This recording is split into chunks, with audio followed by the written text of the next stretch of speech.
Hello out there in the YouTubeverse, it's Max, and we are going to get started with some sweet, sweet Arena Cube.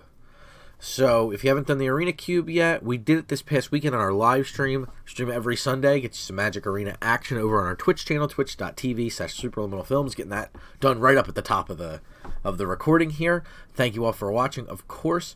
And if you haven't gotten a chance to Cube Draft yet, well, thanks for watching it. If you have, thanks for watching it. Hopefully I don't disappoint you too badly.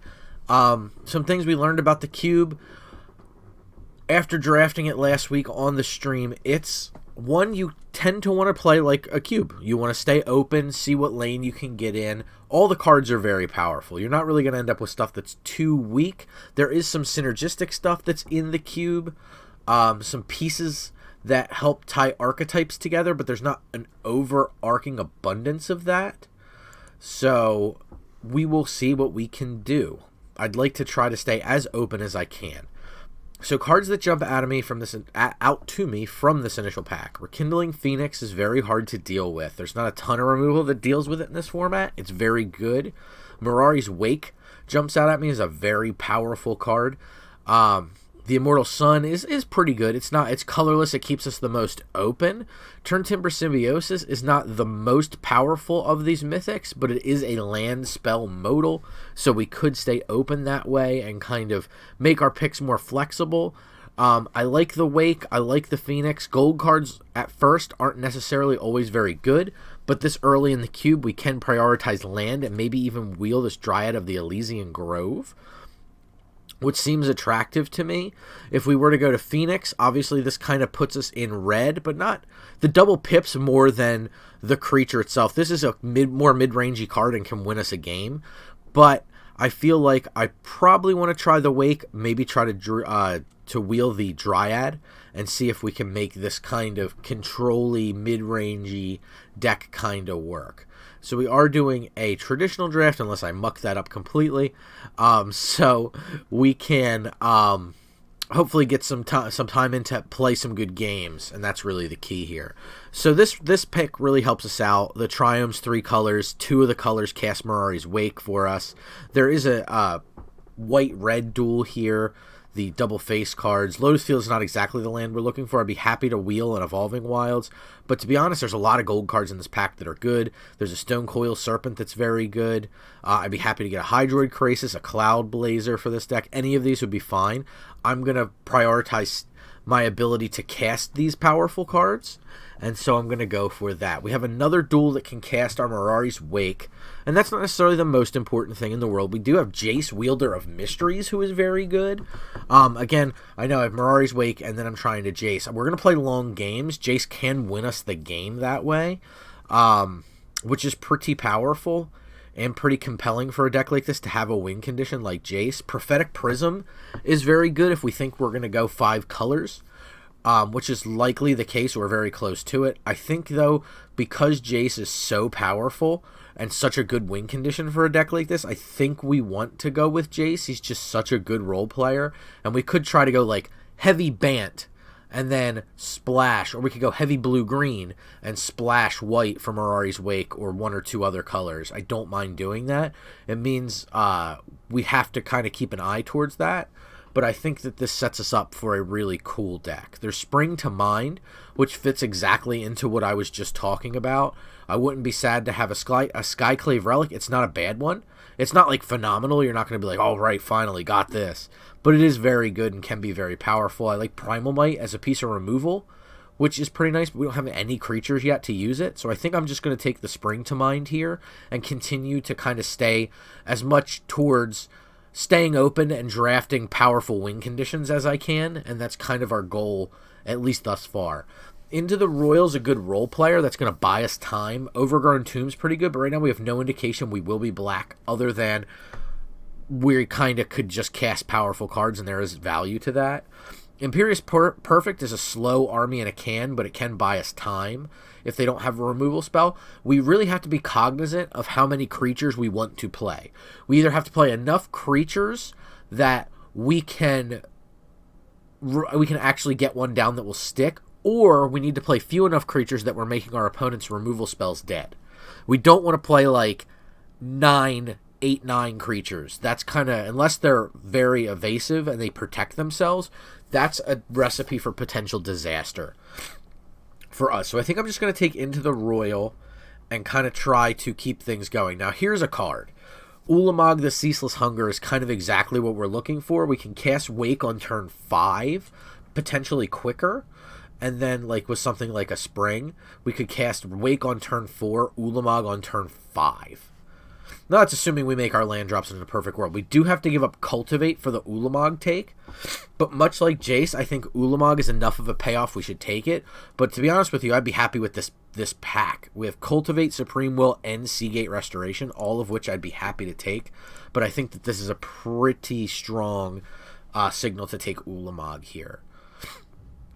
Celindy Vision, while it is a land spell modal, is not going to be all that powerful because our spells are going to be more utility spells, so that's not going to be very good. We could take Royal Eruption if we want to go towards red. I think my leaning is I want to. Spikefield Hazard is also a possible take because there are cards like the Goblin Banneret that are very good in the aggro.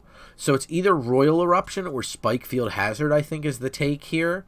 I'm going to go with Royal Eruption over the Hazard, I think, even though the land spell modal is pretty good.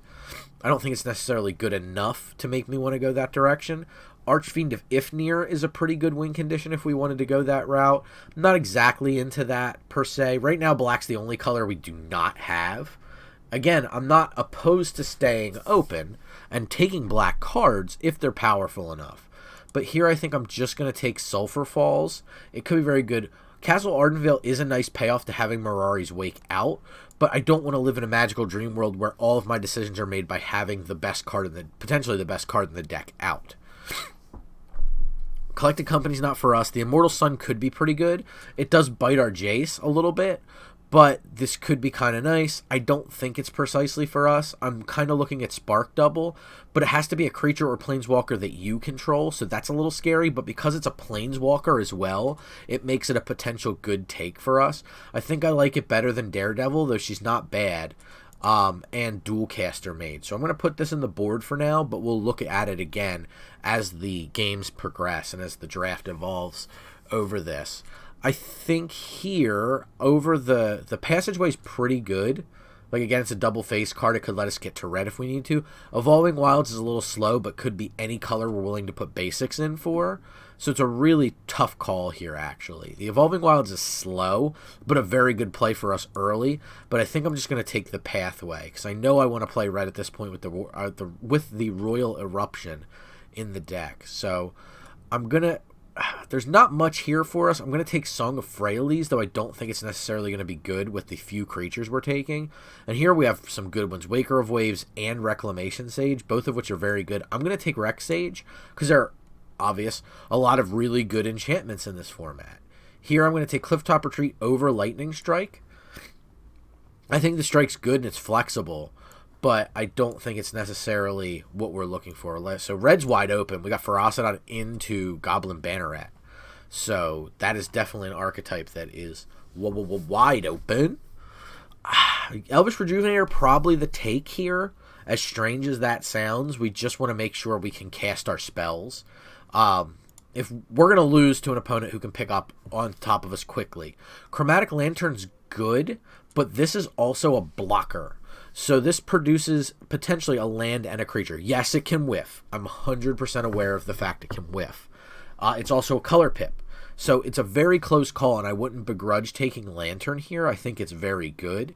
I think the Rejuvenator, though, just as a blocker, it's kind of anemic enough that people aren't going to waste time on trying to kill it with a removal spell, unless they're planning on winning very aggressively. And it also puts a land onto the battlefield, which thins our deck a little bit, helps out a lot. So I think I'm going to take the Rejuvenator here over the Chromatic Lantern. Again, that could be incorrect. Sphinx's Revelation is kind of exactly what we're signing up for. This is the kind of card that can win us a game. We can cast it, and we can draw a bunch of cards, gain a bunch of life, and then go ahead and start playing other cards. What we're looking for now is more good fixing. Right now the pack has not a lot of good fixing for what we're trying to do. So we're looking for blue-white fixing, kind of in particular. And we're also looking for cheap early interaction is another big thing we're looking for. This pack is not stellar for us. There's not a whole lot going on here. Essence Capture is going to be hard to cast at first. Fiend Artisan is not exactly the kind of thing we're looking to be doing. We may be on a Witching Well here, I think. The Seasoned Hollowblade's all right, simply because it can block and we can discard our worst card to keep it around. That's not exactly the use you want for it, obviously, on a 3-1. We could also potentially try Experimental Frenzy. When we kind of blank our hand after a Mirari's Wake, hitting an Experimental Frenzy could win us a game. It could let us explode. That could be a little bit too win more, so I think I'm just going to be safe and take the Witching Well. Late game, it can do a lot for us, too, because we can just cast it and use it right away. Banishing Light, Perforos's Intervention, which didn't make me love it when we played it on the stream. It was okay. Seagate Stormcaller is not exactly what we're looking to be doing at this point. Opt, obviously always fine for some card selection. Thirst for Knowledge pairs nicely with our Witching Well, which is an artifact, even though it does have a color. It's a tough call. Intervention's okay, but it's not great. I think we want Banishing Light, and because we can always just, like, Royal Eruption right now is kind of just castable based on our mana.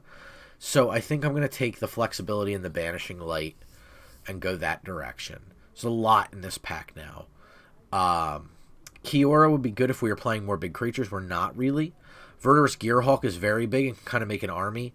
Lady Pashiri can make an army herself, and she works really well with Mirari's Wake because you get to pump all that mana into her.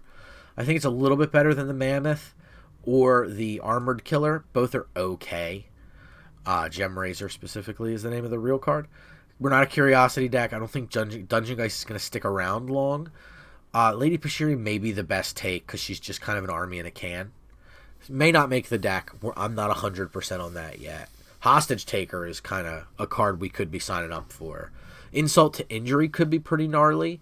That can win a game pretty good. Glasspool Mimic, again, is a clone that comes on your side of the board, so I'm not specifically interested in that. Siren Stormtamer is okay, but a little anemic. I think I'm going to take the Hostage Taker. We do have a black source, and again, I told everybody, I'm not in black. I don't want to necessarily go that way. Hostage Taker is powerful enough that I could see myself going towards black, if I have to. I'd prefer not to. Never to Return is a great card, but it's a card with double black pips, so it's going to be a little too ambitious, a little too hard for us to cast. Heroic Intervention's not bad because of the fact it says permanence on it. So this is almost like a pseudo counterspell if we want to use it, and I think it's probably the best take in the pack for us.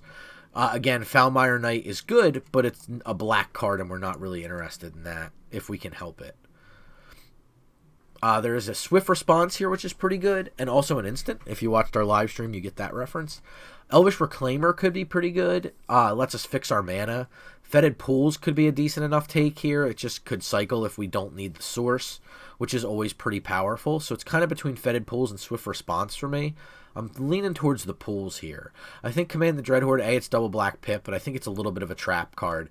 Because the decks like this are the decks that won it, and the big kind of classic contention here is how can we actually survive long enough to actually use it, and then by that time you've given up so many life points to try to swing the pendulum, you don't get what you want out of the Command the Dreadhorde. In my opinion, that's my experience. It's not anything other than that. I think I'll take Bone Crusher Giant over the Bad Fling, just because we don't have a lot of creatures. Thirst for Meaning could be pretty good in this deck, probably a little bit better than Nimble Obstructionist for the reasons I've spoken about at length, and I won't bore you with that more. So we'll take Thirst for Meaning over Skewer the Critics, which is kind of the next closest pick.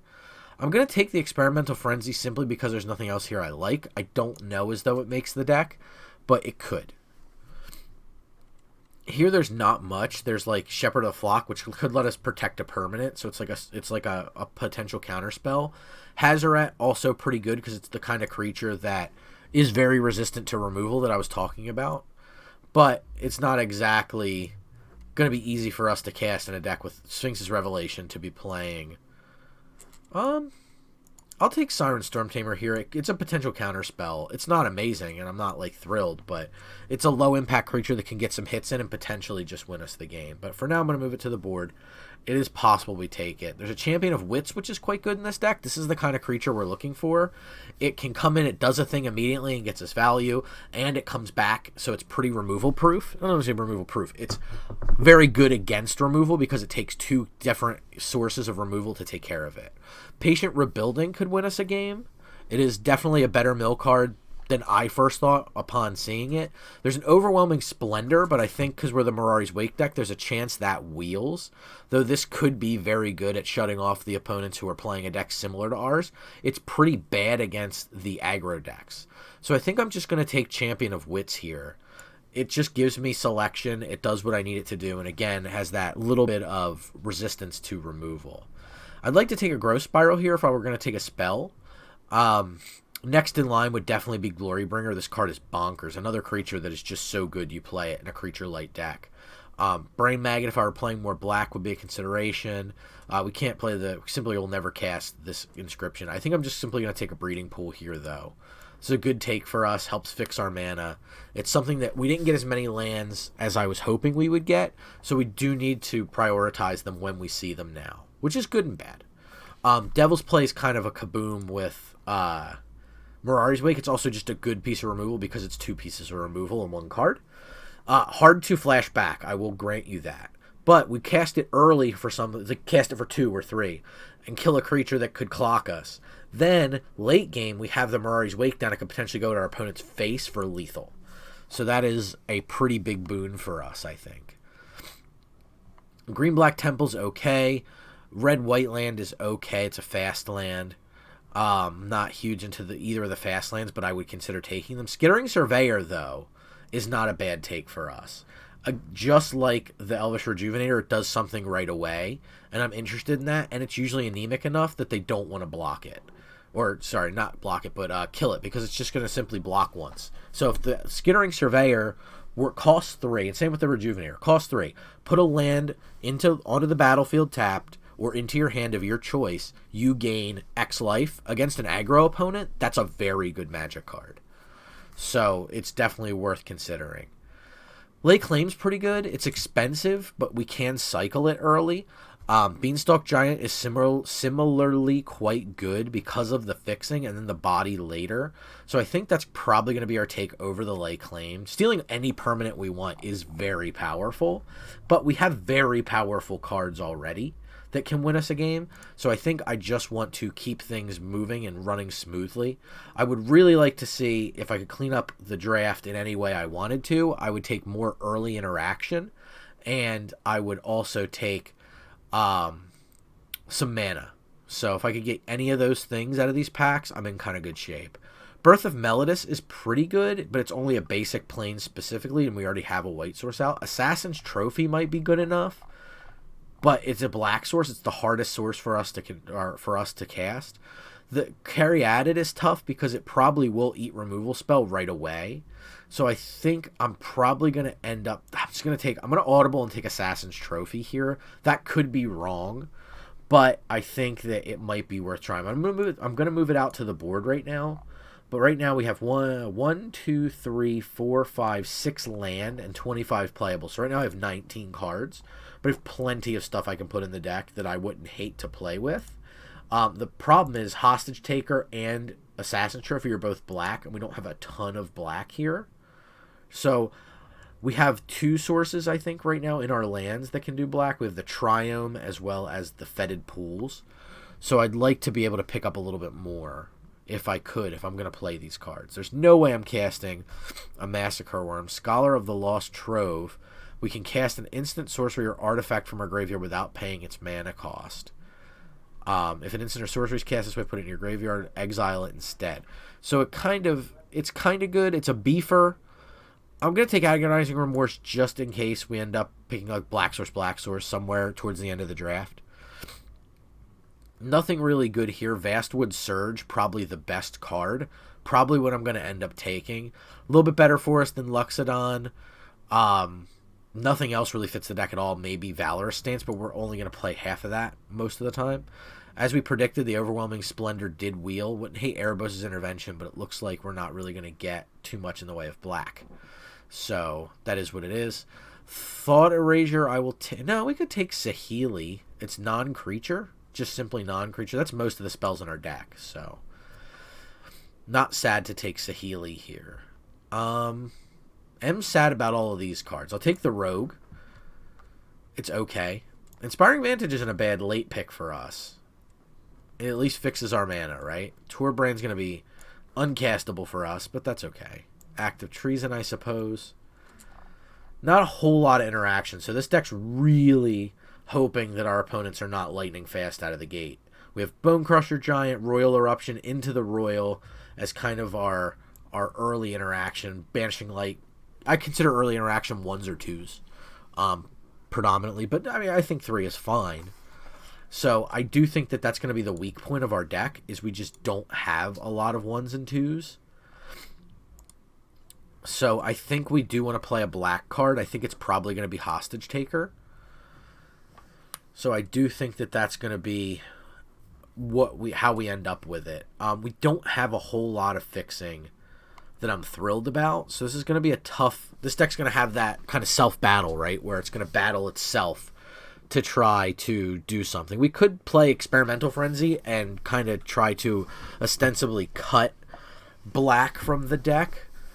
But we have the Surveyor to snag a swamp. We have the Rejuvenator, which could catch a black source for us. Beanstalk Giant can search these things out, as can Spring. So let me move these around a little bit, because this is a little bit misleading in terms of, like, the Adventure is going to trigger, then we would cast the other side. Now, these are both huge, but one thing, and we have the Eternalize.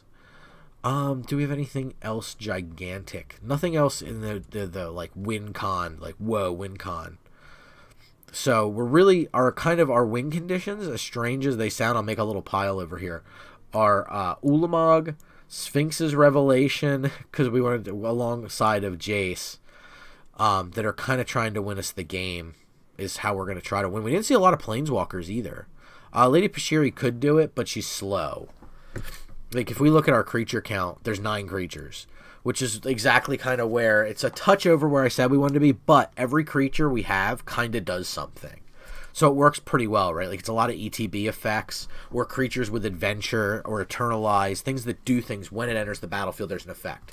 So if we lose the creature, we got the spell half of the creature. So I think we're okay with 9, because in reality, a couple of these are really just spells. They're kind of just spells with a body for blocking. So I'm fine with that kind of a layout for us. So that's the deck. We're going to see how it goes. A true 5-color. We do get all the games, so we can make some pretty substantial changes if we need to. Aggro's going to be our worst matchup. There's no question about that, but aggro is significantly worse in best of 3. So a lot of people tend to shy away from aggro and play more towards what we're playing. And again, I don't want to say aggro is an archetype, right? You draft what you draft. Cube, there's definitely less of the shades of mid-range, that's just a Ben Stark ethos. But this, you have a chance to build something that looks a little bit more like a constructed deck. This has a green source. It has a land. We're on the draw, so we get a couple bites at the apple. It also has an Elvish Rejuvenator. I think we kind of are obligated to keep this hand. I'll lead on Fetid Pools because that has to come in tapped, where Breeding Pool does not. So I'll take the flexibility there. Okay, we've drawn our expensive cards, which is not exactly what we want this early in the game. We'll see how things progress. But opponent, you can see, is clearly on the same style of deck we are. We're just playing tap lands at each other, and now we just got to kind of knock and hope for an untapped land here. That's unfortunate. We're going to have to start discarding the hand size, which is not good. What do we want to discard is the question. I think we probably want to discard Royal Eruption. We have so little... We don't have so little red, but not a ton of red.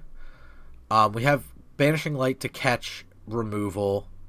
We could bin Champion of Wits because we're going to have cards later. So maybe with a full grip, we want to do Champion of Wits. We can just Eternalize it late game if we need to. So it's kind of built-in discard if we need it. But this is going to be a tough fight for us. Okay, Clifftop Retreat. I'll take it. We'll see what the opponent does here. This is the point where instants are going to start getting casts, and we're going to, they could be end of turn this. Yeah, okay, interesting. They're going to cycle the Shark Typhoon with no pressure. I feel like they should have kept that for us to, that could indicate to me that they're going to miss this land drop, because they cycled that there, where this card's just so good unquestioned, and we're giving them infinite time. So I'm really interested to see what they do from here. Elder Gargaroth. So they just want to pressure us and try to win. They're likely going to. It's going to be very hard for us to come back from this. Whenever it attacks or blocks, choose one. The problem is I just don't know how many haymakers they're going to be able to throw in their 4-card hand, so I feel like maybe we need to slow things down. 8 damage is just so much that I think we kind of have to Banishing Light this Gargaroth and try to slow things down a little bit. Hope that we can cast the Rejuvenator, which we could block because it's not evasive, but they start getting things immediately with the Gargaroth. So that's just so bad for us that I just can't justify it. This is a much better turn to cast Rejuvenator for us. So I will do so and hope to find a land. I don't know if there's a single counter that counters a creature. That feels like it could be holding an Opt then, or holding up for Maze Mind Tome. Okay, plenty of choices here. We'll take the Triome. Obviously, that casts pretty much what these could cast. It means we can't cast Jace. We do lose Mirari's Wake, which is a little bit of a problem. Not, like, awful. It's not like, oh my god, we lose. But it's not great. Opponent does take the opportunity to scry here. Let's hope to see it to the bottom. That's the big thing. We do. They may scry in their upkeep or draw a card. Likely scry if they're going to do it in their upkeep. Again, I feel like this means they're looking for land right now, but I could be way off. They could be looking for a win condition, something to close out the game with.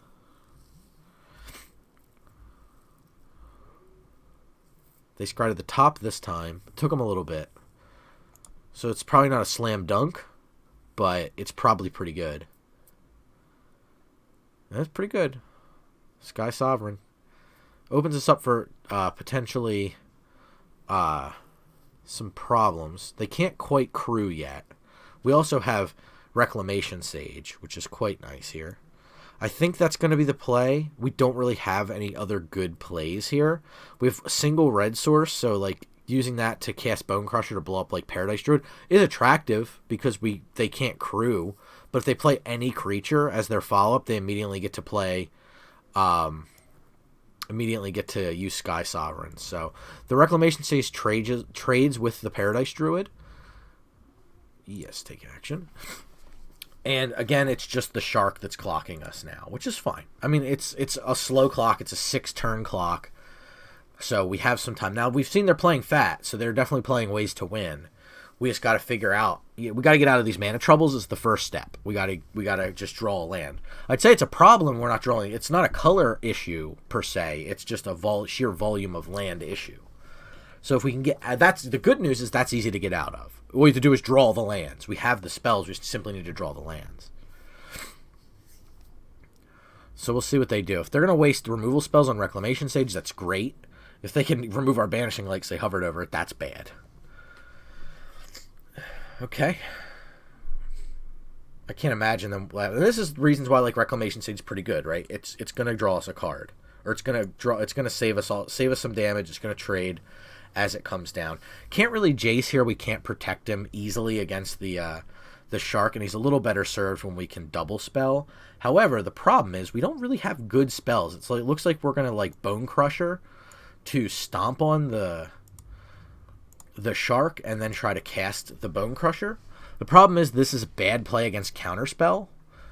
It doesn't look like they had one. If they were going to have it, they would have used it there because it would have just nullified. They would have kept their Shark around and it would have nullified the Bone Crusher Giant because it would have remained exiled while it was on its adventure.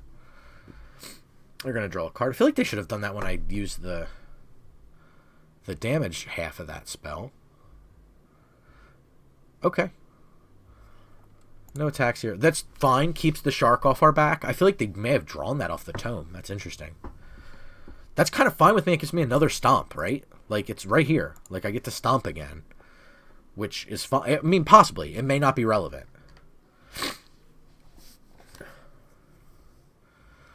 And they've used up their Maze Mind Tome, and they're not, like, super far ahead. They've dried it, losing Groves. It did not wheel for me.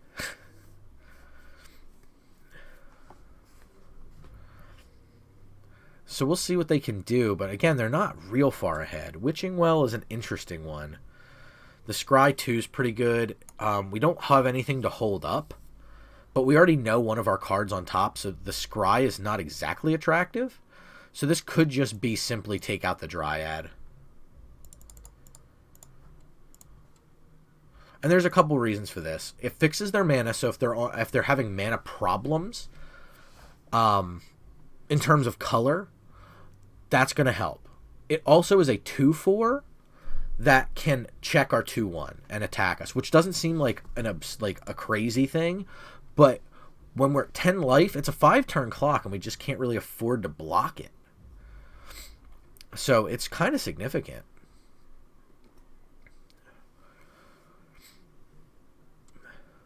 Let's read memory. I think it's just, yeah, each player does it. So it's a draw 7 for both of us. Looks like they're going to go for it. It's nice for us. Hopefully gives us a... Oh my goodness. That's a lot of land. Okay. Let's start with a Witching Well. We know where things fall now. Overwhelming Splendor could be quite good. I have plenty of land now. I can safely bottom a land. I'll take the spell. It's an expensive one, but I know I can get to the mana for it. So I think we'll do that. Let's go ahead and play Lady Pashiri. And we will play Forest. That leaves us with 4 mana. And Lady Pashiri does block the Elvish Rejuvenator quite nicely. So that's a nice little spot to be. Obviously, the Rex Sage blocks the Paradise Druid quite nicely. Ulamog the Ceaseless Hunger is a problem. Yep.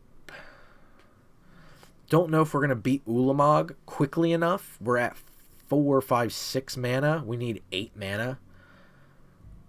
Yep.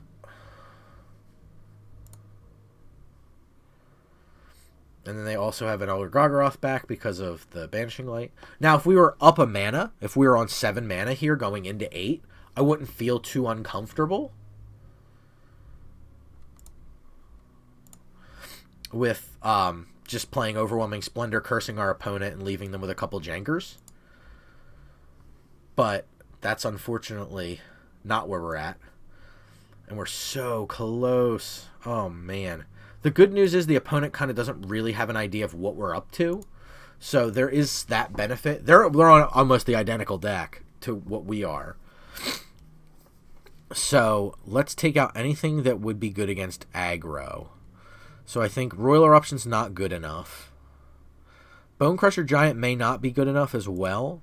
We may just want better late game cards, which I don't necessarily know as though we have, like tremendously good ones. Assassin's Trophy is certainly an upgrade to Royal Eruption just because of the flexibility of it. I don't know as though we have a better card than Bonecrusher in terms of flexibility. Back for More might be good, just to be able to, like, oh, I discard Ulamog and then I back for more. Or they take out a creature, I discard, I do something. It might be better than the Bonecrusher. It does feel weird to take it out because that puts us at 8 creatures. And then a card, I don't know about that. Maybe we just keep the Bonecrusher in.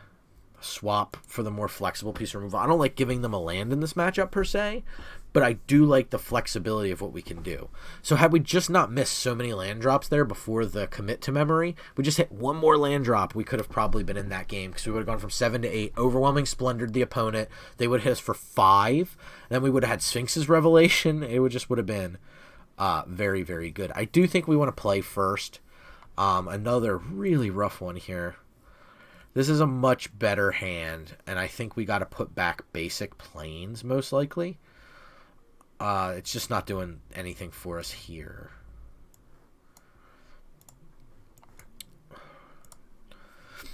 So we'll lead on Triome, and then we'll go into Breeding Pool. Just kind of try to commit our tap lands to the board as much as we can in the early stretch of the game.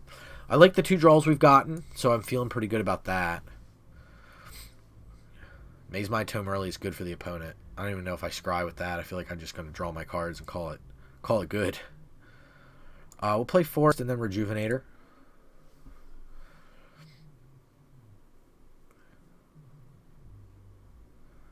Clifftop Retreat versus Inspiring Vantage is no real fight in Forest. We have plenty of green sources, so we'll take the Clifftop Retreat. And we have Mirari's Wake mana online, so that's quite nice. We just gotta buy ourselves some time. Skyclave Relic.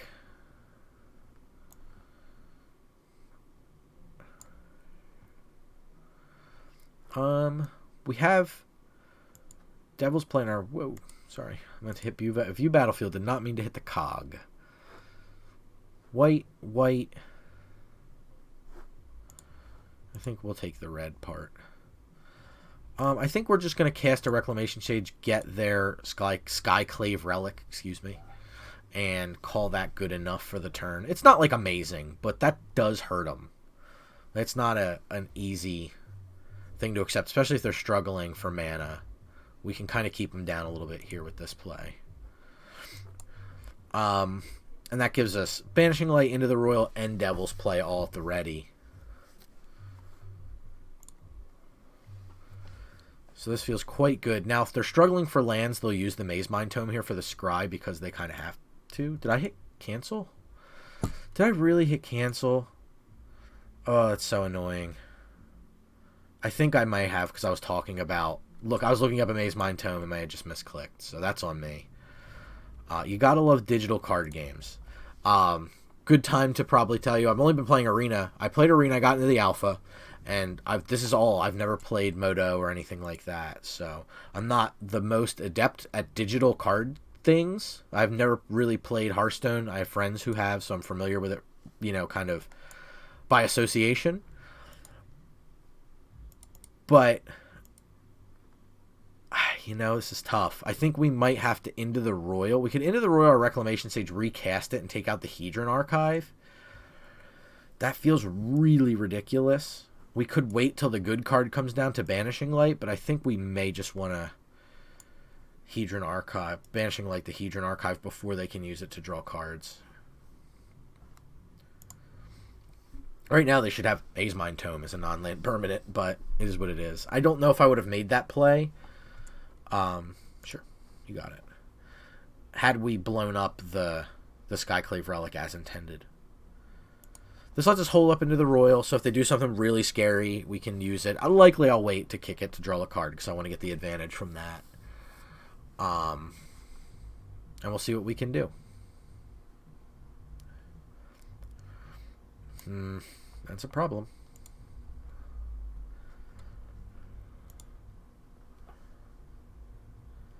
Okay. I was going to say, if I don't draw land, so if I did not draw land.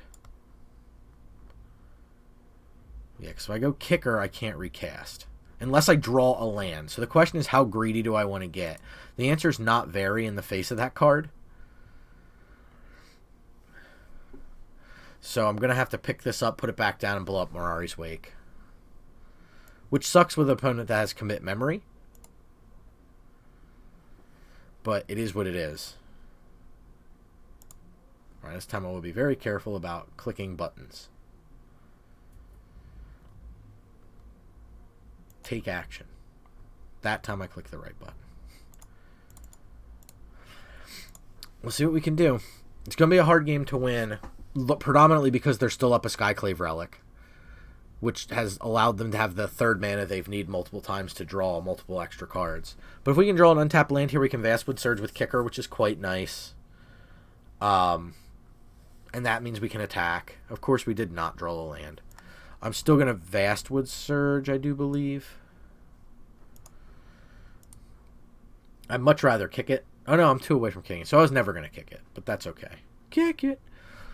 We have green, we have white, so we can cast Mirari's Wake. So I'm just going to take black and white. We have 1, 2, I'm going to take blue as well. I think we're just going to go ahead and Do I want to cut down the Rejuvenator? Rejuvenator is just doing a lot for them. This lets me be mana efficient. I can attack into their life total. The Maze Mind Tome is going to make that a bit of a moot point, but that's okay. They're starting to get to the point where they're going to cast Beefers, and we want to be able to cast our Overwhelming Splendor. So, I mean, the opponent is beating us in card advantage pretty hard, though we're seeing the advantage of cards like Devil's Play being a second card. So we can kind of keep up a little, but we are getting buried under the Maze Mind Tome. And again, that is predominantly my fault, because they'd be down 2 cards because they would have had to make much tougher decisions in terms of casting cards. Okay. Thinking about what I want to do here. I don't necessarily want to cast the Splendor here until after they've cast their first big threat. We haven't seen any black out of the opponent, so I think our hand is safe. But I can't really attack past the Filigree Familiar. I don't think I can flash this back because I think I'm short a red source, if I'm not mistaken. Yeah. So I can't flash back Devil's Play yet. I don't want to play nothing here. So I think we just attack with Rex Sage. I don't think we can afford to give him another card. I know I audibled there, but I'm just going to pass with all this mana up. I don't want to bomb myself into a counter spell. Let's play out my land. I think I played a little too long, and I think I telegraphed. Why are they just cycling that card? That card seems absurd against me. Murray's Wake, best draw by far. Rishkar's Expertise. Okay, that's they wanted to draw extra cards with Rishkar's Expertise, which seems a little questionable to me. Why not play Shark Typhoon, just wait a little bit, and then get the advantage in the long game? Because again, I'm not pressuring you. So now's the time for Overwhelming Splendor.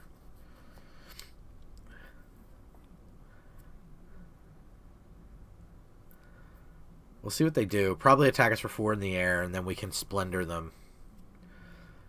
If we draw Wake, we can Wake plus still Splendor them.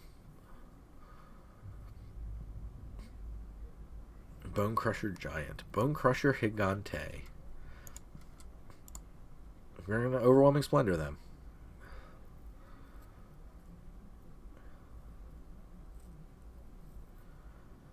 They have 4 mana up.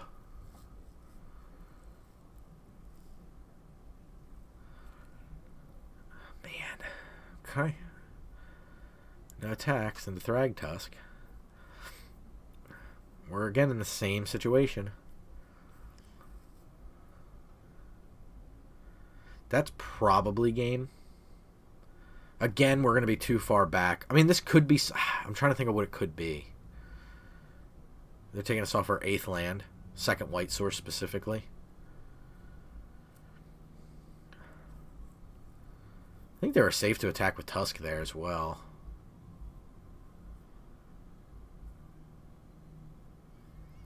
I'm not really sure there's a card that gets us out of this, and predominantly, again, this is my fault. Giving the opponent too much advantage here. Could they have potentially done better in the long game? Yeah, they drew enough cards to get them by, but they drew 2 cards sooner because of me not destroying the thing like I was supposed to. Yeah, see? Hexproof and Indestructible would have been pretty nice. I don't think there's much we can do. Ulamog attacks and exiles our cards, so we're basically out of this game. We don't really have a way to remove Ulamog here, so we can't... I mean, we could draw our own Ulamog, would be like the best thing we could draw. So maybe a slightly hasty concession there, but like odds of us actually drawing it, not very good, and I punted that game into oblivion. That was 100% my fault. And the big thing there is just don't let it tilt you. We got more games to play.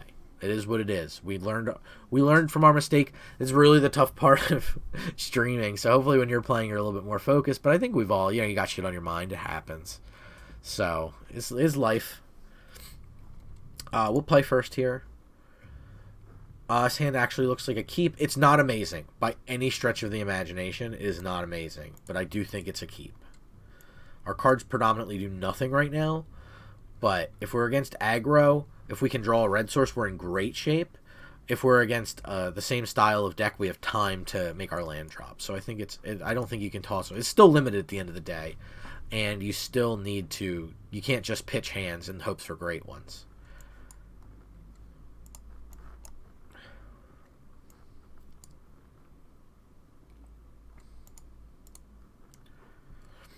Fantastic.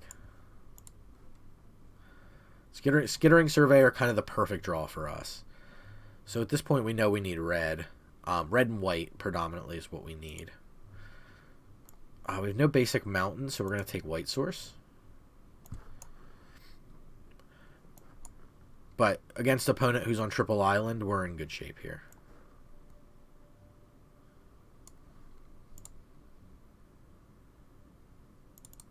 Getting uppity with our Surveyor. And we'll end the turn here. We're going to Thirst for Meaning almost assuredly, because I need colors at this point. And we're lucky if we get away with the opponent just opting. So we can't even kick our Into the Royal here, so. Scries to the bottom with their opt, which feels good.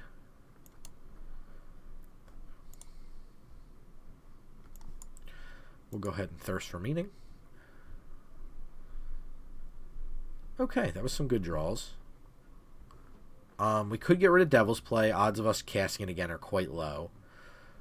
I think probably Heroic Intervention and Royal Eruption look like the two weakest cards in our hand. Second black source is not exactly what we were looking for. I think we want tap land here.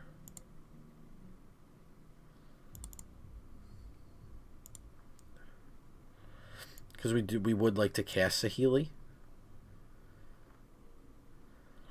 Yeah, I think that's fine. See what opponent does here end of turn.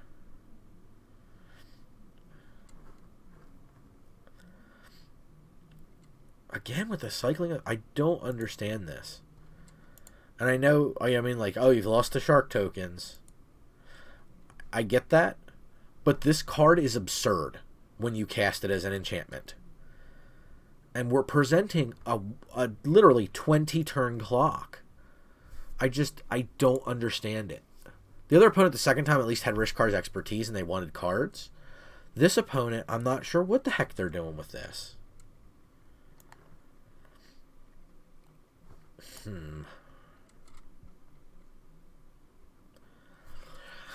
Thinking.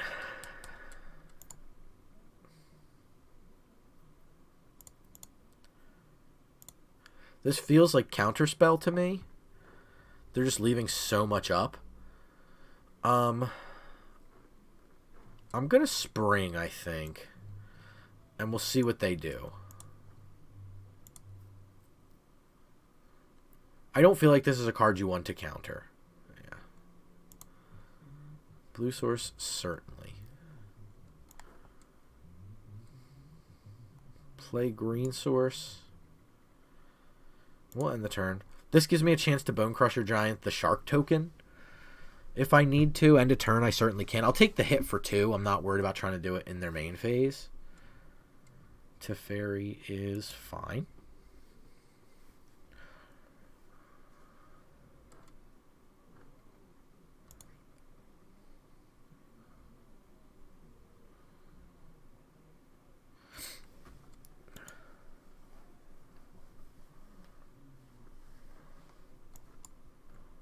I'm going to go ahead and get rid of the shark. Now, because Teferi's out, this feels like it could, if they have a counter, this is kind of the must counter situation for them.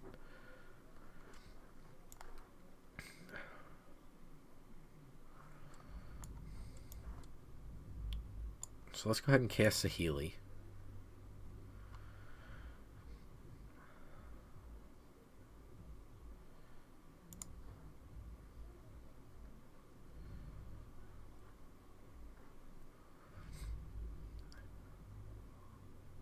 Then I think our plan is going to be to Devil's Play Teferi down.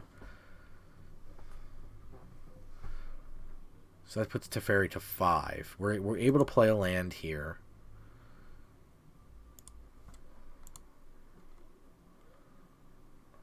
Okay.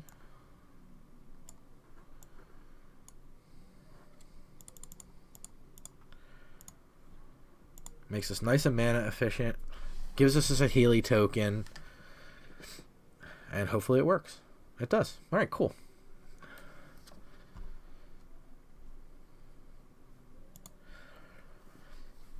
So that's good news for us. We'll see what the opponent's next play is. 7's a lot. Teferi's Tutelage. Okay. So we know what we're up against here. We're looking for Elvish Reclaimer? Reclamation Sage. Reclamation Sage. Elvish Reclaimer is a card, though. That's that guy who does lands. Land is what we are milled. Jace Wielder of Mysteries is a problem. Not necessarily, though, because they don't know we have a Jace Wielder of Mystery. So really we just need to get to possibly other blue source. So we'll see.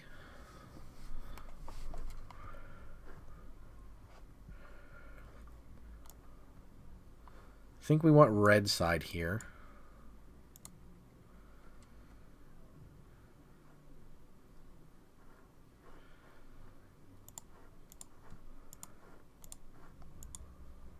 A +1 on Jace, so this attack is fruitful. I think we simply play this because that leaves us 1, 2, 3. Because leaves us enough to mind if we need to. Also into the Royal Kicked as well.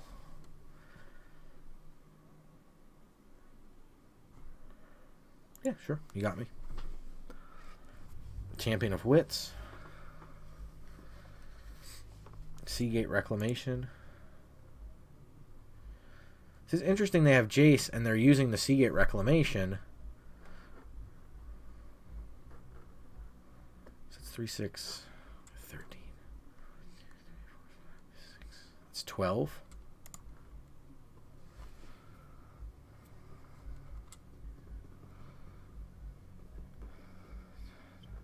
$11, $12. If we draw blue source as the last card in our deck, we cast Jace and win.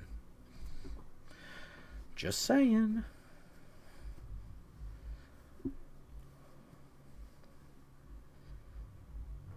Target player mills too. I forgot that they didn't activate. They haven't activated Jace yet.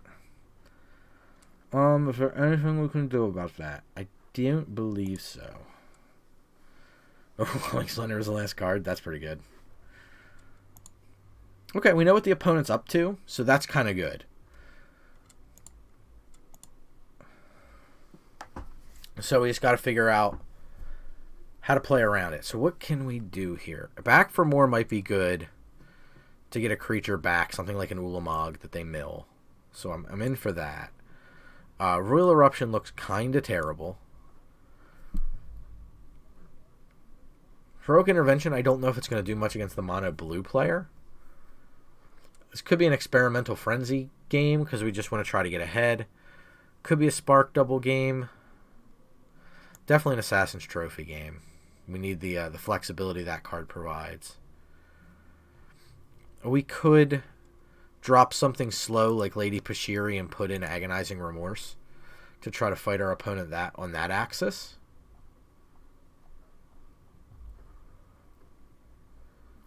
Got a minute and 31.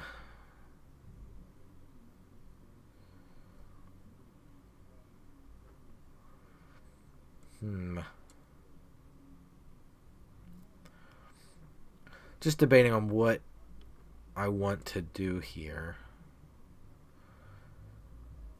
Where I want to go in terms of direction. Sphinx's Revelation may actively be kind of bad for us, so maybe we drop that in favor of a land. I'm just debating on another black source is what I'm mulling over at the moment. We did drop red cards, so we could go down like an Inspiring Vantage and go up a black source. I was debating on dropping a card for a land. Could be Black Bloom Rogue. Do I just want Swamp? I think I have enough green stuff that gets a basic that I think second Swamp makes sense. We'll see if we can do anything with it. Opponent's mono blue mill deck. Again, I feel like we're so close on so many of these games. Because if we had blue source, an opponent did mill us for a lot. But we were so close. I don't think we can bin this with Reclaimer and Giant. So I think we keep 7 here. Plus Banishing Light. It's a catch-all. We just need to get to third land. Scry 3, Scry 1, 4/4.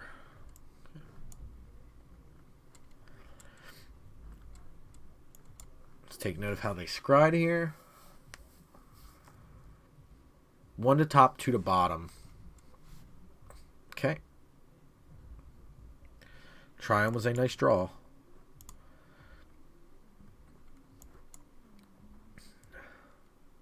See how they opt. 1 to top. Okay. I think we just want to reclaim here. Maybe we want a beanstalk for blue. Yeah. Let's reclaim. Want the most lands possible. Irrigated farmland cycle. Fetid pools, probably the best. It's 2 colors, you see. We already have white, so we're okay there for banishing light purposes. So if like this is Teferi's tutelage.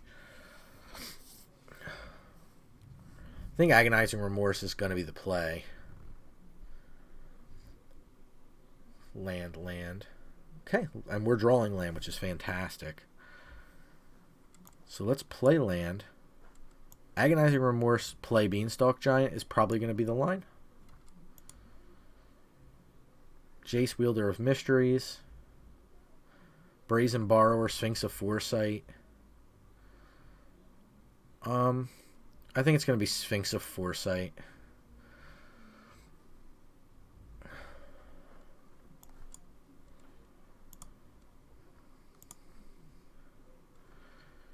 We'll get blue here.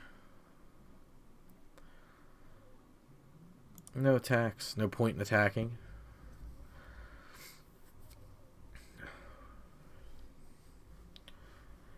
So I'm curious what direction they're going to go in here.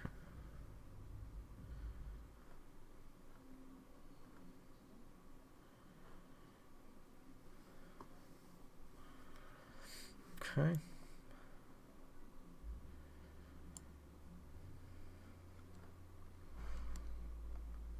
See, like, we got to watch Brazen is the thing.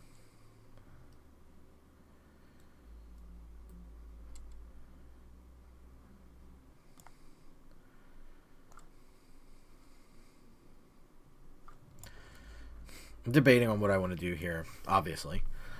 Could be Mana Efficient Beanstalk Giant here under the counterspell, and they'll Brazen is kind of the problem, and they just bounce that back to my hand. Not the worst thing ever, because then I guess I just get to use half of it.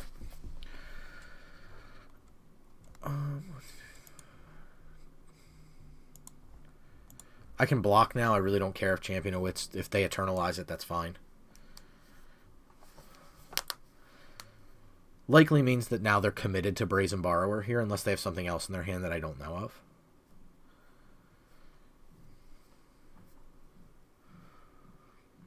So it's probably going to be Brazen. What's nice is... That's quite nice. That's also nice.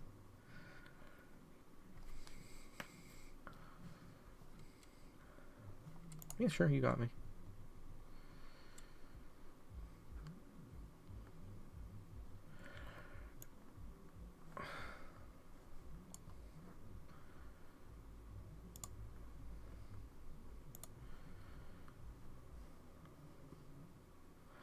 See if this draws out the counter spell here.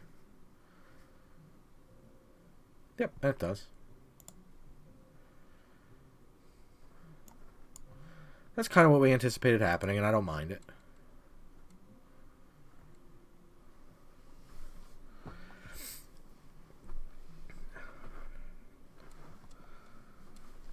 We'll see what the opponent can do here.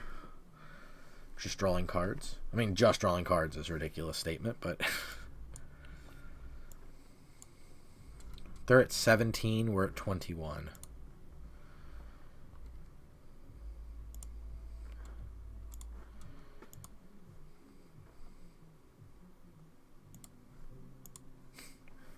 I always forget you gotta target the player and not the deck. Okay. Oh, Overwhelming Splendor is kind of terrible, huh?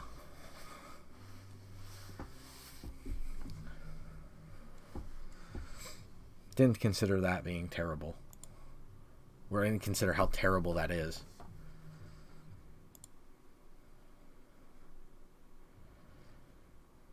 Don't need to do anything with that yet. That's nice.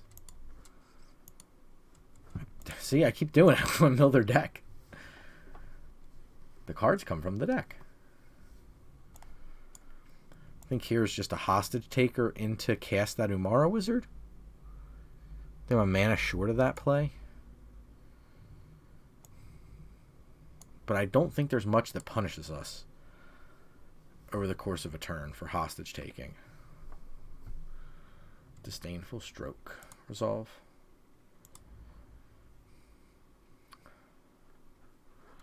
So while they're tapped out, let's go ahead and do this.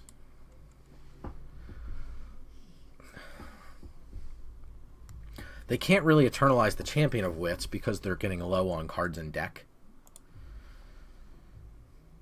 But yeah, we definitely want to pull out Overwhelming Splendor.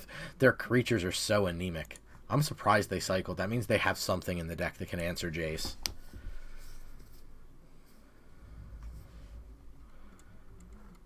Let's see what we've milled. We've not milled Ulamog, which is an important point of note.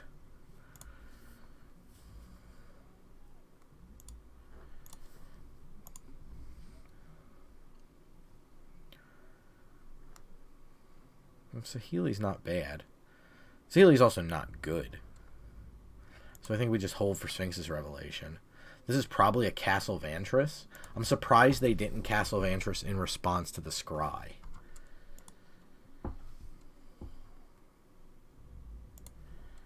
Fine with that. I'm debating on when I want to do this Revelation. I think it's now.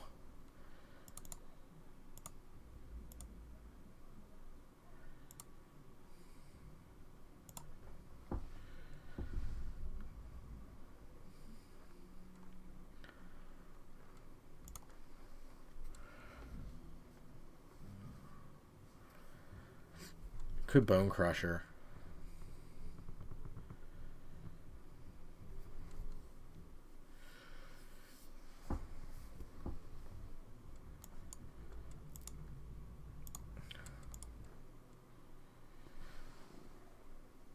That's pretty good.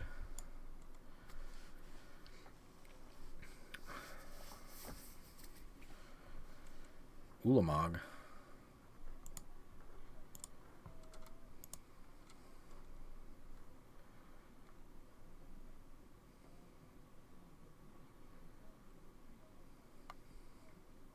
Sure, you got it.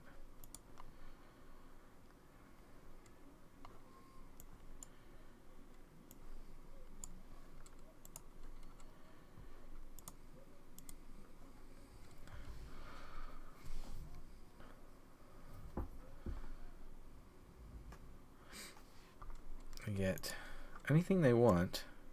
The problem is anything they want is kind of drawing cards. They can counter Ulamog, which is fine. Damage done.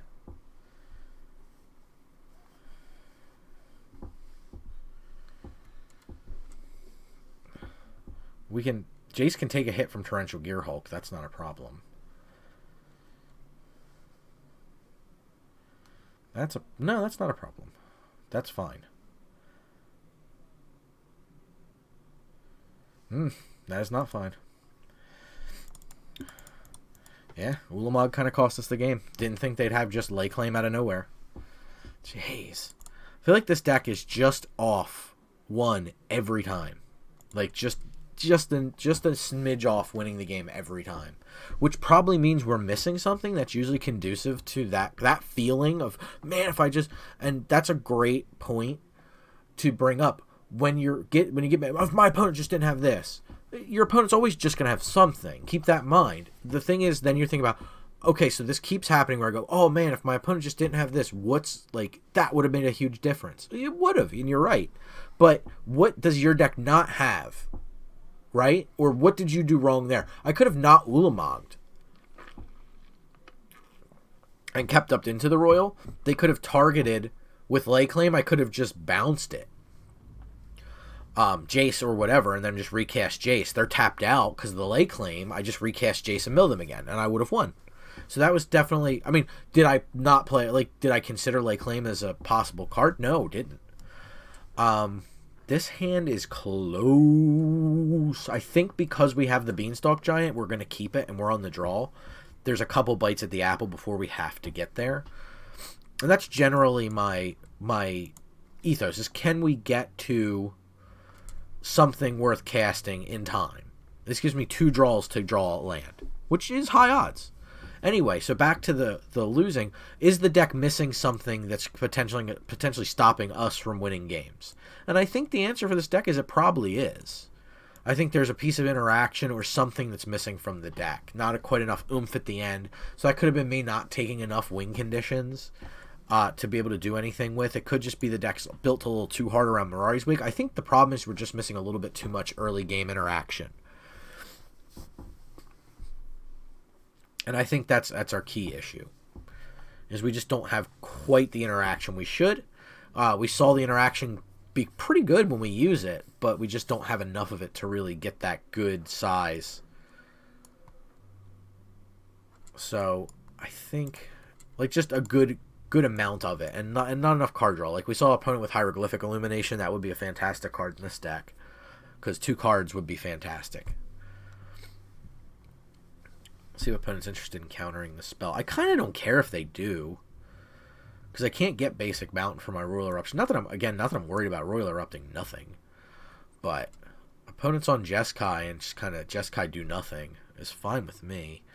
I already have Black Source, so I definitely don't need that. I have Blue Source in hand with other Blue Source, but we do have a Sphinx's Revelation in hand, which is castable. But I don't have another Blue Source. My Triumph is Obzon colored, so I don't think I'm going to attack into just like random flash creature, which could be like Nimble Obstructionist or Merfolk Trickster. That I'll play around because it's something that's not a single card that I didn't even think about. So we'll try to make sure we play around that. But we'll see. I think that both the matches we lost, everything's been a squeaker. We haven't won a game, but every game we've lost, it's not like we're just like, oh man, we got totally wrecked. And I mean, I think that helps illustrate the point of you can play kind of in Cube, you can play these crazy over-the-top Haymaker decks. You just have to be able to back it up. And the way you back it up is not necessarily with just giant win conditions, but it's with cards that do things. Cards that get you to those giant win conditions. So I think that's really what we're missing, is we don't have Into the Royal or not Into the Royal, it's in our hands, so I said it. Hieroglyphic Illumination, little cards that like draw 2 for kind of cheap. Celindy Vision is not exactly what we're looking for because we don't want that to happen, but something like a mid-range size card draw spell would be quite nice. Another Jace, Wielder of Mysteries.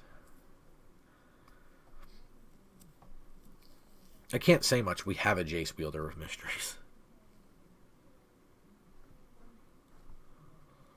We lose our Mirari's Wake. Man, I would love to play the card that we built the deck around one time. I think here we just hold. We can make a construct. I'm not super worried about Jace yet. Yeah, and Royal Eruption can get there if we can find a red source.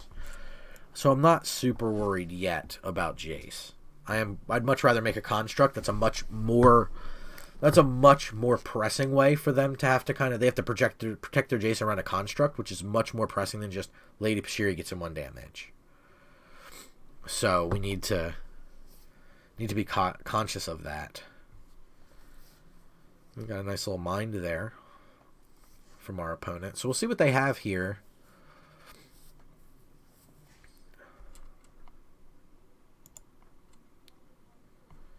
And we'll just activate, make a creature. There's nothing really they can really do to counter this. Like they could cycle a Nimble Obstructionist. But that's fine. So yeah, they get a swift response here on our Lady Pashiri, which is fine. We make a 1/1. Or do we make a 0/0?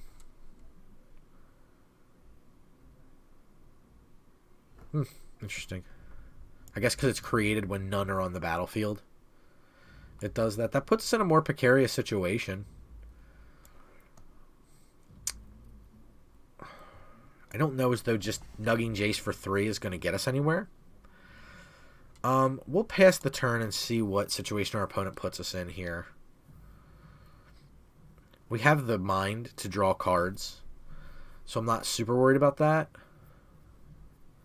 Hovering over basic island.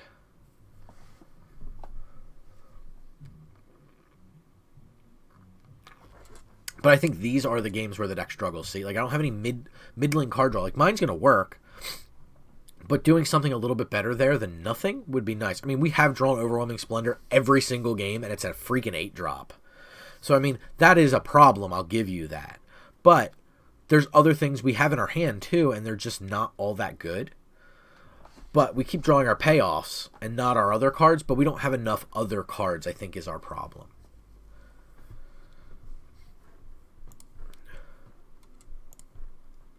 You got me. Devil's Play, not a bad one. Devil's Play and Forest is the mills. That's why these cards are so good. Like, they're milling us and we're still going to get value off of them. They're like cards in our hand. Like, at the end of this turn, we're going to potentially be able to draw 2 cards. We just need to figure out a way to handle Jace is the big problem. Jace at 7 loyalty is a problem. Teferi is, I suppose, fine. Doesn't do much. This is exactly like our opponent's last game, just they were on islands, and we were... And that's kind of the problem. We just don't have a lot of pressure for Planeswalkers, so it feels like we should have gone heavier in black, because we could have gotten answers to Planeswalkers right away. We'll see, but this is kind of our turn. They're tapped out. Well, they're tapped very low. They're going to Spell Pierce that? Okay, that's fine with me.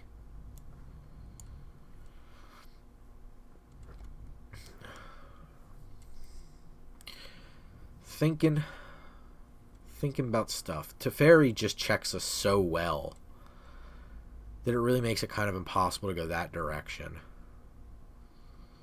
We don't have enough to kick it because we're, again...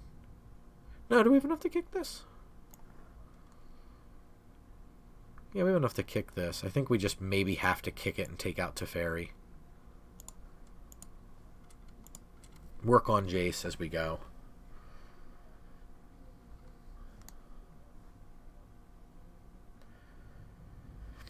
So you get to draw and discard, and then Teferi's gone, and we spend a turn taking out Teferi. Next turn, if we draw a land, we get to Overwhelming Splendor against our opponent. And we're good on blue sources to cast our Jace. We have Beanstalk Giant that we can use to pressure Jace down the line. So we're really just kind of trying to figure out what we can do in the meantime.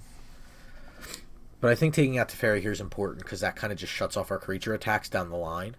So I think that that's an important one.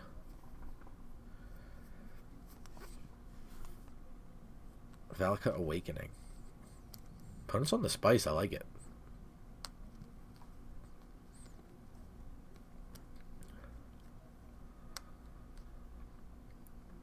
It's another game we should be sideboarding out Overwhelming Splendor as well.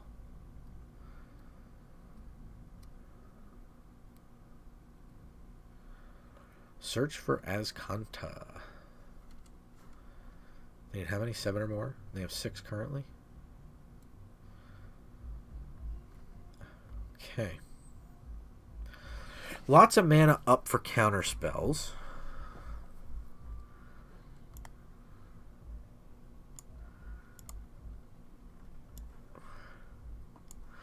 I mean, kind of that's the deal. This is what you're paying for. See if they have the counter spell. Not much more I can do about it other than that. They've drawn enough cards, they should. Really? Maybe it's just an Into the Royal Kick kind of turn? No. Interesting. Flip, search.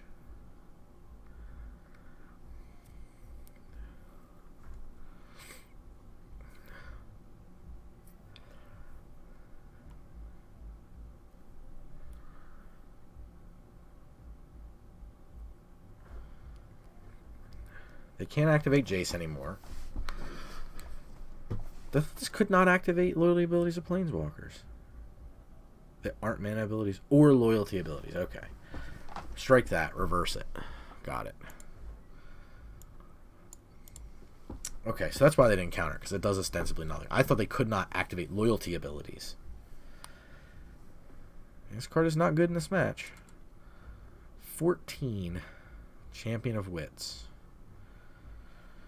Yeah, this is tough, because we're just not set up to fight this fight, is the problem. They have so much mana up now, and all of our cards are so expensive. I just don't think we're set up for this fight. I think we probably should scoop.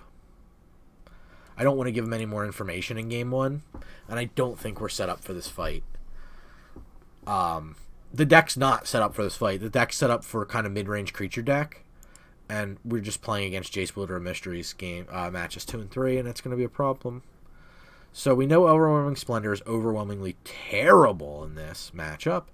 Assassin's Trophy much more flexible. Again, with milling, I feel like Back for More is a good choice.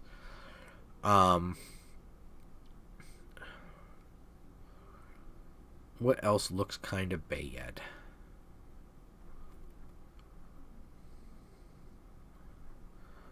Don't want to cut any of the creatures. Witching Well may not be the best card in the world, but it's an early play.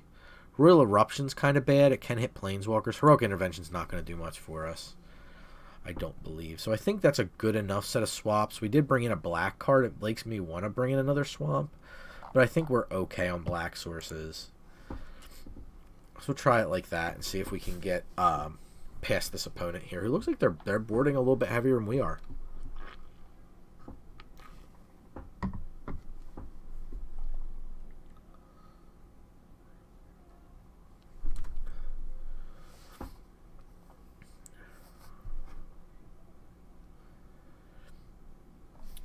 Okay, we'll play first because I do think we want to get cards on the board before they do. Hand looks fine. We actually have Mirari's Wake. Can't yet cast it. Oh my god, this is just like the last match. Oh my god.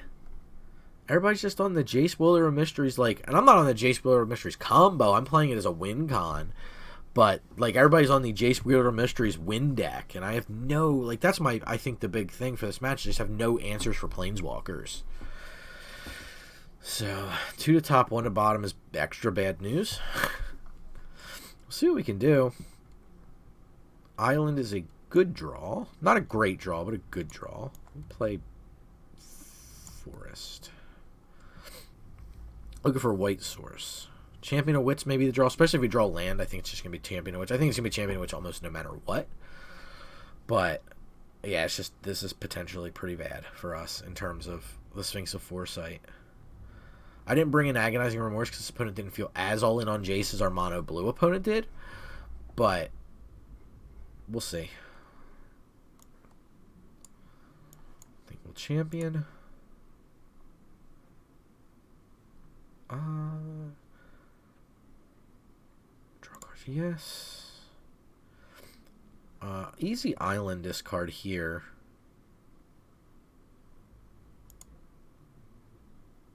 Because we just need white source more than anything else.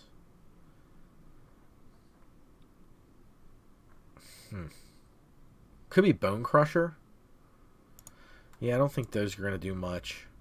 And we could back for more down the line. See what their turn 3 looks like. Search Res Conta.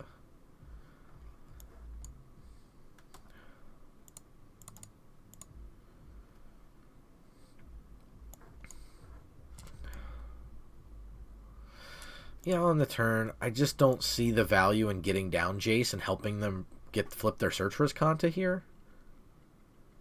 And this is only creature or artifact. It's not enchantment. We need our Reclamation. Why do I keep saying Reclamation? Reclamation Sage. No, that's right. I was thinking it was Elvish Reclaimer again. We need our Reclamation Sage. The question is, do we into the Royal Sphinx of Foresight if they cast it, or just use... Oh, no, they're not going to cast it. I think we slow them down a little.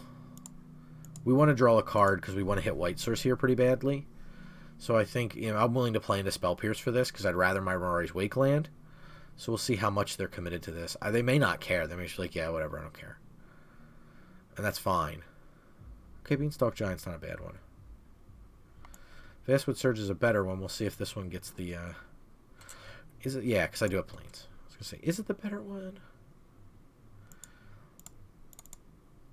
Okay, we nug them for 2. We'll see if they want to counter this. If not, we have the Beanstalk Giant for backup, which I'd rather it not get countered because it's got a second side.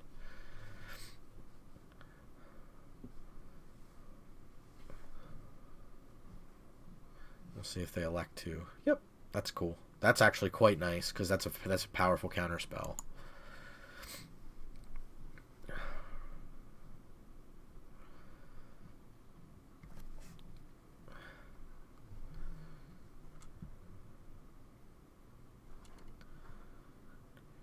Alright.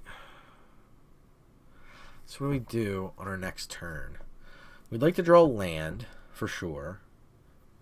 I've been one thinking we were going to get over on, like, draw more land down the lane, but we haven't yet. Yeah, it's not great.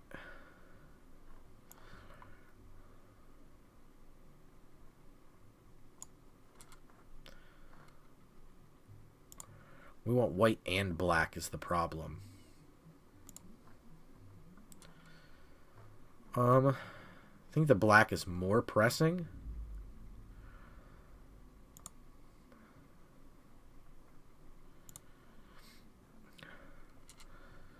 What's going to hurt us is the scrying here.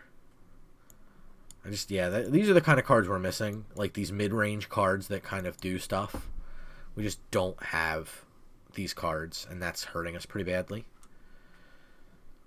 Like if opponent's able to double spell here off their Search for Iskanta, that's a big problem for us.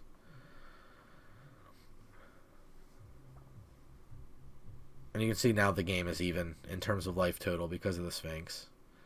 But if they're able to go like Search for Iskanta, another card, or Search for Iskanta, hold up counter spells, even worse. It's all pretty bad. We can't afford to naked Hostage Taker. I don't believe. See, there's the search. They double blue for it, but they still have more blue.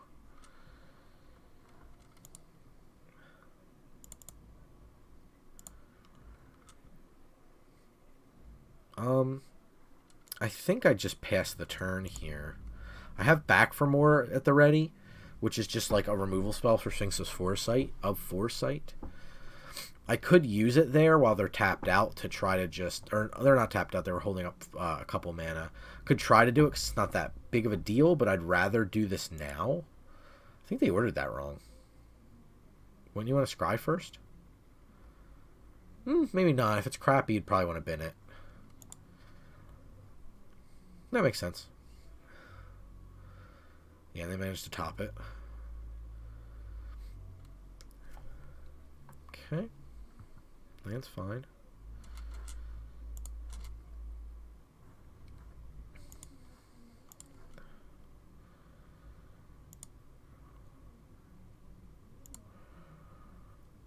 I'm not really afraid of the damage right now.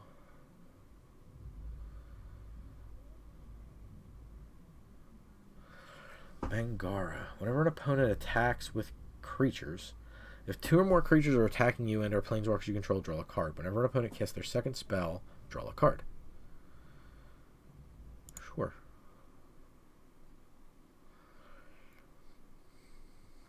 I think we have to back for more here.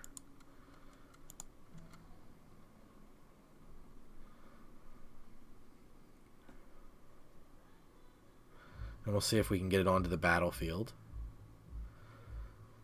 That fights Mangara pretty well.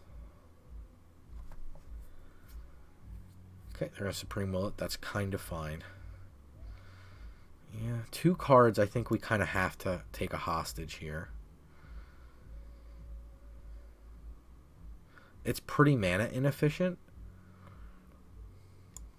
but I don't think we have much of a choice.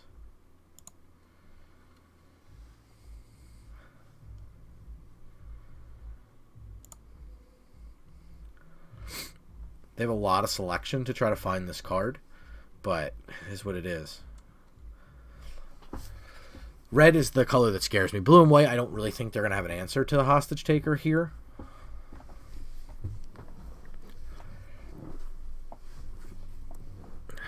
It's going to be close. They're really in the tank on this card, which could mean it's a decent proactive card, but not necessarily one that takes out the hostage taker right now. 1, 2, 3, 4, 5, 6, 7. We didn't see anything super expensive out of an opponent like Ulamog. But it doesn't mean that it doesn't exist by any stretch. Folio of Fancies. That I'm kind of fine with.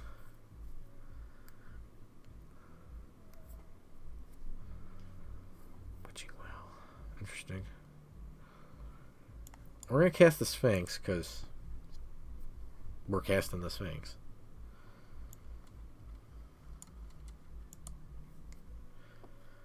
Oh, right. Forgot about the second Mangara clause there. It's okay.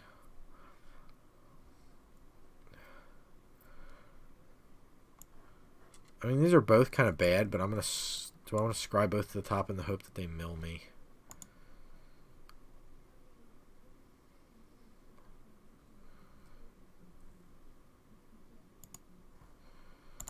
Okay. We'll take it.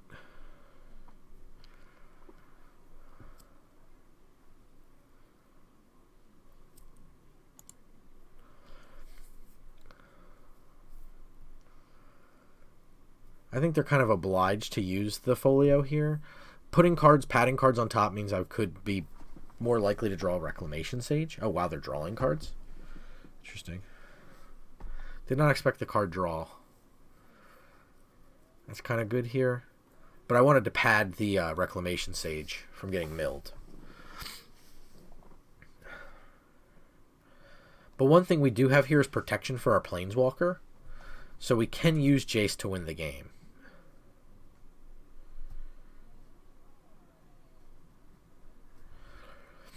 So we do have protection for our Walker here. We'll see what we can do. We do have to be very aware of Lay Claim, because that kind of wrecked us last time. Not in this particular matchup, but in the previous. I don't know if this opponent would be in for that, but you never know.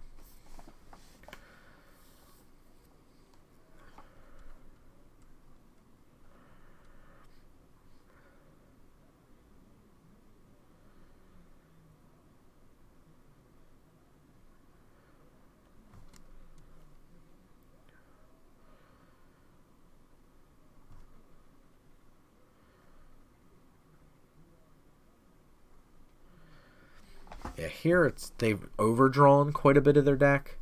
So that means they probably will have answer to Jace. But I just don't know if I can pass up on getting Jace out here. I don't think we need basic island. Untapped land. I'm already pretty much casting Jace here. So I don't believe I need basic island here. Fetid pools, I probably need less. We'll put this in tapped. Combat. I'm so used to having a Planeswalker out. Folio Fancies isn't a Planeswalker. That would be a cool looking Planeswalker. A winged book. I always think that the window behind it are its eyes. I'm gonna Jace. 18 to 13, so we're definitely going to aim at the opponent. We just don't have a choice. We played around Spell Pierce that way.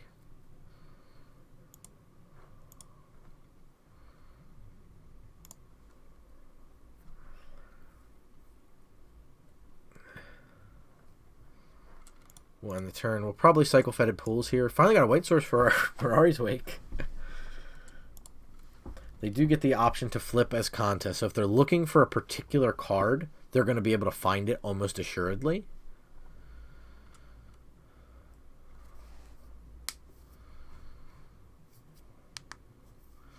We'll see. So they have to deal with Jace. What they may not what we have advantage to possibly do as well is we could kill them because of Mangara. They get to block one of our creatures, the other two get in, so they go to 4, and we could Royal Erupt them to death as a potential. It depends on how deep they have to go to deal with Jace, because right now Jace is definitely the more pressing problem for them. So I think depending on how deep they want to go for Jace, right now that's just Jace just shuts off Folio of Fancies. Well, that takes never mind, ditch that. They immediately went for a swift response.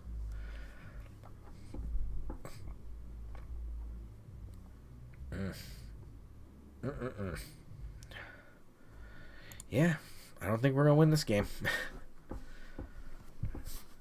So that's going to be Jace. Damn, just cannot buy bucket. I mean, opponent drew so many cards that odds of them not having an answer would have been slim, but just sucks that they had happened to draw it. I just don't think we can win at this point. We're pretty much buried. I can't see a world where we win.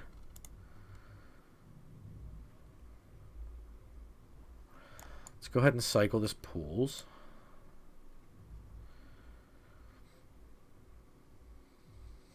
Okay.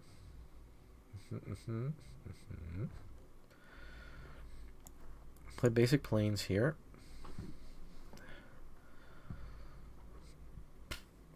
Just trying to think of how we want to proceed here. I don't know, to be honest. The problem is, like, they can, if we don't pressure and would make them use cards, they're going to use as Kanta. Potentially. They could also just go for milling us. Like, the problem is, too, we don't have our Reclamation Sage.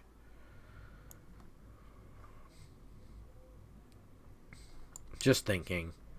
I don't think there's any way to do this other than attack Mangara, or to try to Royal Erupt Mangara. Can't afford to let opponent keep drawing cards. Yeah, can't really do much about that.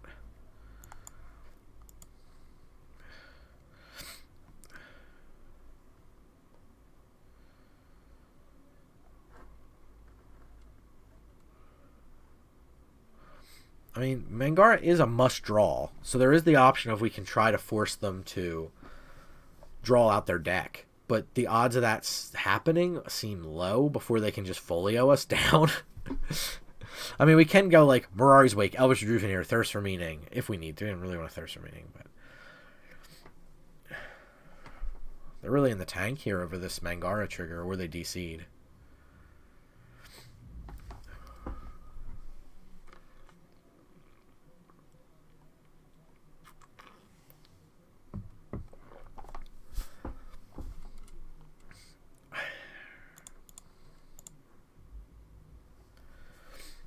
I'm just going to give them cards. The only way I can think to win is to just try to give them cards. If they get Jace down, that's another set of problems we're going to have to handle.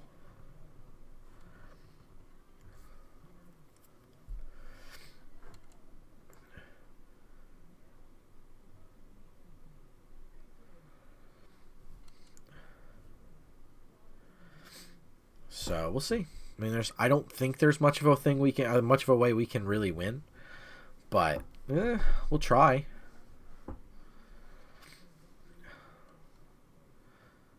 I think opponent has Jace and is going to cast it this turn with protection. It is what it is, but interesting they keep electing to draw cards themselves, down to 4 cards in deck. So I do think they're going to use Jace, targeting themselves.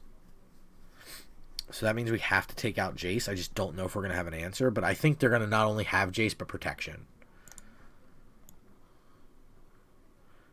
Because I think we saw a different counter spell that was not Spell Pierce. We saw Spell Pierce game 1. We saw Disallow this game. I think there's another counter spell in their deck, because I think we also saw that. But I could be confusing it with the previous one where our opponent neutralized us. So it's possible they have... I mean, I just can't imagine with this many cards they don't have something. They're still digging. They're digging through their whole deck for a card. There's Jace. Okay. So they didn't have Jace with all of that. That's interesting. So they cast Jace here. They can't win with Folio, though, because of their mana situation. So they're kind of just holding the baby for a turn, I think. And hoping we can't destroy Jace. They gave us the way to beat Jace. Oh no, they had the Xaxes. Okay. There you go. Okay. If not, we had the answer for Jace right on tap. So again, just like we're like a turn behind there every time. So that's interesting. Let's take a look at the deck real quick and see what we can make of it. With Cube, it's a little bit tougher to analyze than a standard, your regular limited set in terms of decks. But it's really interesting because it feels like we just didn't have quite enough, I don't think, in the mid game to do everything we wanted to do. Like, Saheeli ended up being, like, I think more cool than good for the deck. It seemed like it could have been good. I think Thirst for Meaning was kind of a dunk for us. There just wasn't enough going on. The land search spells are what they are. They're okay. The payoffs were good, except for Overwhelming Splendor, which ended up being kind of useless because the matches we saw it wasn't good in. And it felt like we had multiple games where we were about one turn behind. Because the only thing we were really doing effectively on 3 is searching for land, which we should be doing in a ramp deck, right? Finding our lands is a multicolor ramp deck. That seems reasonable, but I just don't think we had enough to accompany that. We didn't have options like drawing cards or effective cards. Like Into the Royal was okay, but we weren't really doing much with it. We were kind of just treading water with it. So I think just our mid game was not quite good enough in terms of being a multicolor ramp deck. Also, doesn't help that we had Mirari's Wake one time with no white source to really go nuts with the deck. So we never really had a chance to go for that either. So the deck really kind of, I mean, it definitely didn't work out in the mirror, and unfortunately we had 2 mirror matches. It is what it is. But that'll do it for me for the draft. Stick with the Cube, keep playing. You see kind of how you should navigate the games, even if we didn't win them. I think there's a good learning piece in there where you're seeing what is good and how you can play. Because what we didn't do was as important as what we did do. And I think, if anything, you should definitely take that away because, you've seen our content before. We lose as much as we win. That's just is what it is. Every Magic player is right around 500. Best players, the ones that can go, 55, 60%. It's really important that you learn from those losses as much as from those wins, and you analyze what could or what is possible that I'm doing wrong. It's not always going to be possible that you are the one doing something wrong, but it's possible that maybe you're doing 1 or 2 things wrong. So just getting kind of jaded and going, oh, well, my opponent didn't have this, or oh, they happened to draw this. Yes, they will. They have cards in their deck too that they think are competitive. That's how the game works. So you really have to make sure you're analyzing yourself just as much as what happened in the game. Don't let yourself be results oriented. Had they drawn this? Well, would you have won if they hadn't drawn that? So just keep those things in mind. Always try to make sure you're working towards the path to victory. Those, I think, are important takeaways from this. And it's Cube. It's a whole lot of fun. You lose, you go back and you play some more because it's just a good time.